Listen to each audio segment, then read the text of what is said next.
मला तर कळतच नाहीये मी कुठे चुकलोय. दादा मी खरंच असं काही केलं नाहीये. त्या श्वेताचं माहित नाही, तिचं असेल काहीतरी वेगळा प्लॅन यात. पण वहिनीला सुद्धा हेच वाटतंय.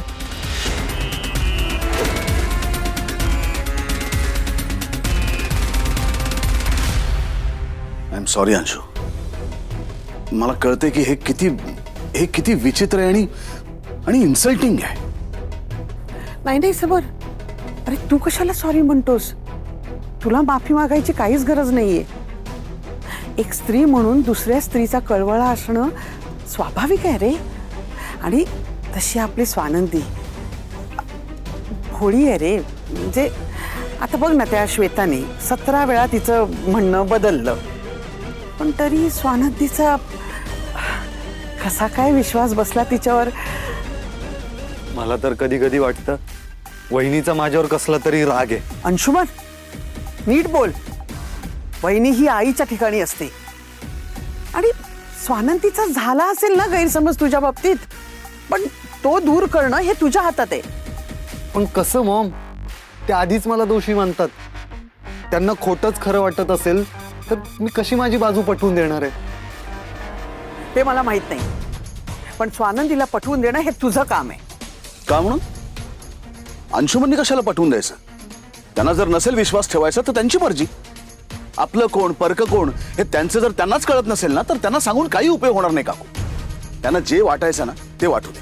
मला त्यांनी काही फरक पडत नाही. आणि माझं तुझ्याबद्दलचं मत त्यामुळे बदलणार नाही अंशू. माझा तुझ्यावर पूर्ण विश्वास आहे. समोर मला खूप भीती वाटते रे. ती मुलगी काय नाव तिचं? श्वेता. श्वेता. हा, ती उद्या पोलिसांकडे गेली आणि अंशुमन विरोधात तक्रार केली तर सगळंच संपून जाईल रे. त्यापेक्षा अंशुमन तू एक काम कर, उद्यापासून ऑफिसला जाणंच बंद करून टाक. ठीक. का? याला काहीच कारण नाही, काहीच अर्थ नाही यायला काकू. म्हणजे ज्याची काही चूक नाही तो घरी बसणार, आणि जी खोटं बोलते ती रोज उठून ऑफिसला येत राहणार. म्हणजे तिला असं वाटेल ना की हे असं वागणं चालतंय, लोक चालून घेत आहेत, म्हणजे यापुढे ती अशीच वागत राहणार. पण दुसरं काय करणार दादा? तिला ऑफिसला येऊ नको असं तरी कसं म्हणणार? कसं म्हणजे काय? स्पष्टपणे सांगायचं, ही कंपनी आपली आहे अंशुमन. कोणाला कामावर ठेवायचं आणि कोणाला नाही हे आपण ठरवणार. आणि मुख्य म्हणजे तिची चूक, तिचा खोटेपणा उघड झालाय ना, म्हणून तिला काढतोय आपण. आणि आपल्याकडे साक्ष आहे. आनंद होता समोर ती खोटं बोलली तेव्हा, तोही चिडला तिच्यावर. त्यामुळे आपण तिला जायला सांगूच शकतो. नको नको समर, प्लीज नको. त्या मुलीच्या पोटावर कशाला पाय द्यायचा आपण? नको. त्यापेक्षा अंशुमनला कामावरून काढून टाक. अंशुमन, मी सांगितलं तसं कर. नाही काकू, काहीही चूक नसताना मी अंशुमनला कंपनीतनं जायला सांगणार नाही. तो माझा भाऊ आहे ही गोष्ट वेगळी, पण त्यांनी काही चुकीचं केलं नाहीये ही गोष्ट सिद्ध झाली आहे. त्यामुळे तो ऑफिसमध्ये काम करत राहणार.